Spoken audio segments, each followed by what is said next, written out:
Hi crafters, welcome back to another segment of KISS, Keep It Simple Sylvia. For the month of June, we're working with paper folding, and I've got another cute little basket, you might want to call it, that we're going to make today. All we need for this today is just paper. We need square paper. I like using scrapbook paper that's two-sided because just like the box that we did on the first week of June, both sides show through this folding process. So, but if you haven't got it, you can use newspaper or magazines or flyer paper. Just make sure that it's a square. For this one, we're working with a 12 by 12 piece of designer scrapbook paper. And in our first session, we talked about the different folds that are common to origami, one of them being the diagonal fold and then the other being the elongated fold. Today we're going to be working on the diagonal fold. So with this 12-inch piece of paper, I'm just going to line up all my sides and my points, hopefully. Sometimes I do, sometimes I don't. And this time looks like one of the times I'm not gonna. Okay, got that. And like all origami, you want to make sure that you crease your folds very, very good. Now, if you're using a double-sided piece of paper, it doesn't really matter what side that you start making all these folds on, because when you fold it up and you don't like it, you can always open it up, turn it over, and refold it in the opposite direction. So what we're going to do is we're going to determine how thick the base of this little box is going to be. And it's actually, I call it a tea bag box. And what you do on the long diagonal fold that we made on this 12-inch paper, this fold right here, we're going to fold it up. Now, if you have a fairly big piece of paper, you probably want to make the base of the paper pretty stable. So right now I think I'm folding just about an inch. All of these are just your guess, whatever you want to make your bag to be, your tea bag box to be. Like I said, this is probably about an inch, and I'm just turning it over and making sure I've got some creases on the fold. Okay, then the next thing that we want to do is we want to determine the width that this tea bag box is going to take.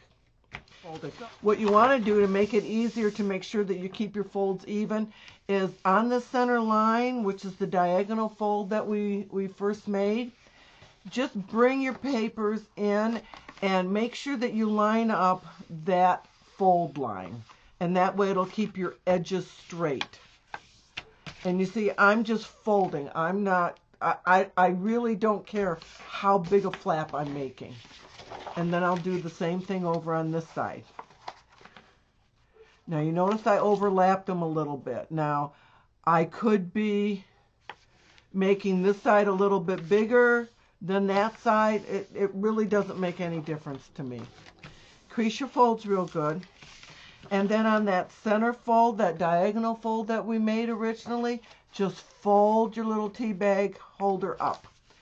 And then try and match the top and just smooth out your folds. And then on the first line that we made, the first fold that we made after we had the diagonal, just fold that back up and fold that, turn it over and fold it up again. And now you have a box, a tea bag box. Now, you notice on this one, this is a little shallow here, but that's no big deal. You can always get a tag and put it over here. You could get a real cute little flower and stick it on here, which then makes this deeper. You could say happy birthday on it, or Merry Christmas if you're using Christmas paper, or whatever you want to say on the tag. You can decorate this, you can do, all sorts of things. If you decide that this is too wide and you want to make it narrower, we're going to refold this. When you actually get the size that you want, you can staple this together, put some ribbons on it or some baker's twine or whatever, and you've got a cute little gift bag holder here. And of course you can decorate it all you want. And then it stands up on its own too, because of the base that we made. So let's open this up and let's change the dimensions that are going to make it smaller in width. So I'm just going to fold back up, and I'm going to actually fold over onto that line that I made there, making sure that my center folds line up. Crease this really good. Now I came in about maybe 3/4 of an inch, half an inch. Now I'm going to fold over and do the same fold on this side, and you notice that I'm overlapping, and that's okay. This is, I'm going to open up so I can make sure I stay on the diagonal line that I made. When you overlap, it's okay. I'm going to fold that back over, fold that, crease it back down. With this overlap, you just tuck it in. You can cut it off if you want, but it's no big deal. You can just tuck it in. Now fold back up on the original diagonal fold that we made. Fold it back over, flip it over, and fold it back up. Now you can see we have a much narrower tea bag and a much deeper pocket. This would not really require any kind of tag to be put on top of it. However, you still could. That makes for a real nice deep pocket, and you can put a gift in there or whatever. Now, this was made with a 12 by 12 piece of paper. You can make it with any size piece of paper as long as it's square. Here's an 8-inch piece of paper. Once again, you fold on the diagonal. Try to get your points to line up. Crease it real good. Make the depth of the box, the tea bag box, which is the base. Now the smaller that the paper gets, the actual narrower you want to make this. If you get it too wide, then it just, you don't have much of a flaps to fold to you give yourselves the pockets that you need. Now open this up again, and once again fold it in. Make sure that that center diagonal lines up. Crease my edges real good. I'm going to go right to the edge here. You could let that be your guide too. You could actually fold it in thirds if you wanted to. And then fold it up onto itself on that diagonal. Fold it back on the first fold that we made on the diagonal. Fold it back. And now you got another little tea bag holder. And I'm just going to staple this one together so you can see that it does stand up. See how cute that is? It stands up. And then you can put what you want in here. You can put a credit card. It could be a credit card holder. Now that's with an 8-inch. Now I'm going to make a 6-inch one. Here's a 6-inch piece of paper. Exact same thing. Now because you can see I'm getting much smaller, if I made a big inch, and we're going to do that, I'll show you. Just same kind of fold that I made on the bigger ones. Open it up. Fold it in. Keep your diagonal lines lined up. Now, if you want to be exact on this and make sure all your sides line up and everything, you can actually score this on a scoring board, or you could actually measure with a ruler, and you could measure 2.5, 3.5 inches in, 4 inches in on the side, so you know that all your sides line up and they're even on each side here. But you don't have to. You can see that I didn't measure anything, and these come out pretty cute. I have a friend who is affiliated with the Romance Writers of America, and they have a private tea every couple of years. And she asked me one year to make the centerpieces for the table.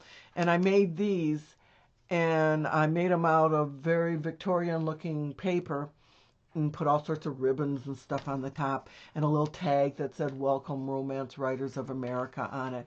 And we actually put tea bags in here, and then Andre's dinner mints on that side, and then we had them sitting at everybody's place at the tea. And I guess they were a real big hit. Everybody just loved them, and they were fighting over ones that were left over. And I thought that was really, really cute. And then also Heather came into town one time, and she was having a party, and I told her I'd make I'd make the centerpieces for her.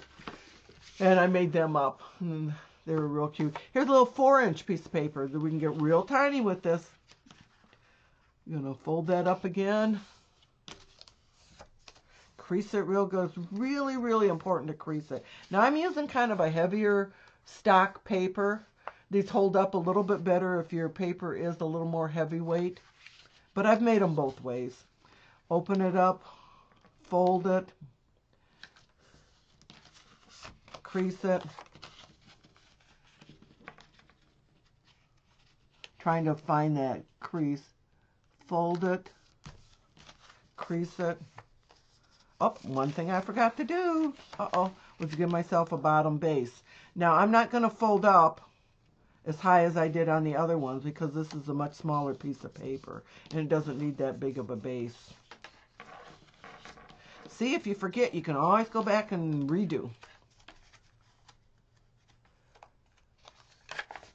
Okay, now I can fold them in, fold it in. Fold it up where the inside flaps are together. Fold it back down on itself on that fold, back down on itself. All right, staple this together. And look how cute that is. Look how tiny that is. Isn't that adorable? And it stands up. Isn't that sweet? On the little 6-inch one, the credit card fits in here real good. You could use that as a little, gift-giving idea. Put like a Starbucks card in it or something like that. Put some candies on the other side. Isn't that cute? Well, there you have it, crafters. Pretty simple little folding technique that yields such a beautiful little box. So handy. Stands up real nice. Let me staple this one together too. And all we did was fold. We didn't have to glue anything. And of course, like I said, you can decorate them when you're done if you want to, but if you use pattern paper, you really don't need much decoration other than putting a whole bunch of ribbons up at the top or something. But I think they turned out pretty cute. Amazing little boxes, so simple to do. All you need is a square piece of paper and you can have fun. I just wanted to show you that you could use a scoreboard on this project if you wanted to make sure that you kept everything in proportion. I was just trying to show you in the first segment how simple it is just to do some random folding. But if you want to be exact, and if you're making a lot of them, you might want to make sure that you get them in the same dimension. So I'm just going to show you on a 6-inch square piece of paper. You fold it on the diagonal, and then you put the long edge, the folded piece, along the side of your scoreboard, and you just score. I'm going to mark this at 3/4. I'm going to score this down at 3/4. And also when you score, it does keep from it breaking the fibers if you're using any kind of patterned paper. It does help with that. But you saw on the first segment, it didn't really matter. And then I'm just going to fold it just to make sure that I've got some creases there. And then remember, we wanted to determine how wide this was going to be.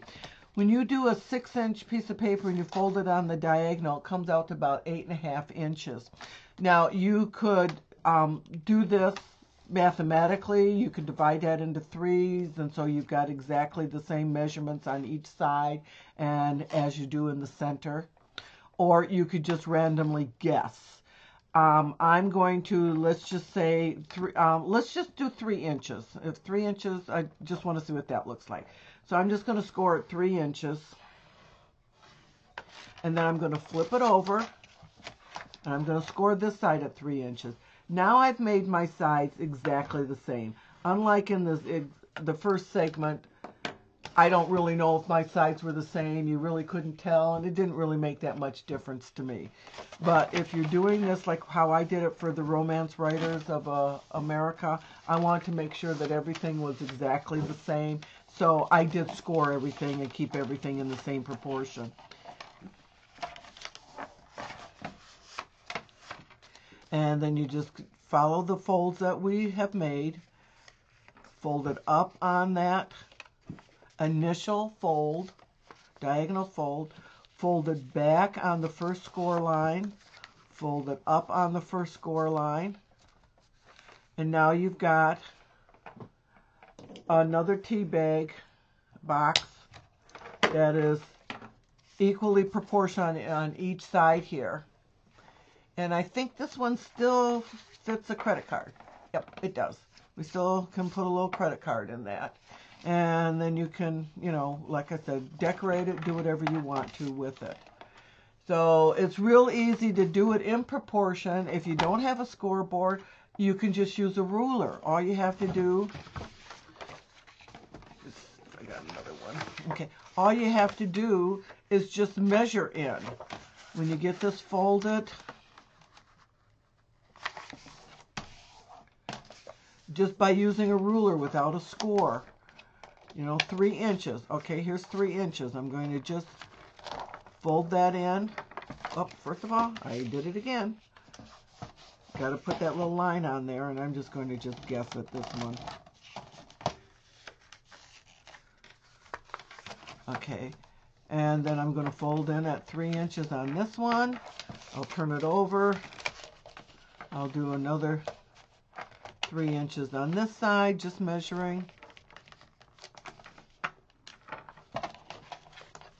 So I have my folds, open it up, use the lines that I just made, crease them down real good. Once again, make sure that you line up that little center fold there. Fold up on itself, fold back down on the first score line that we made, fold back up on the first score line. Staple it together, and you've got the same dimensions there. Real cute.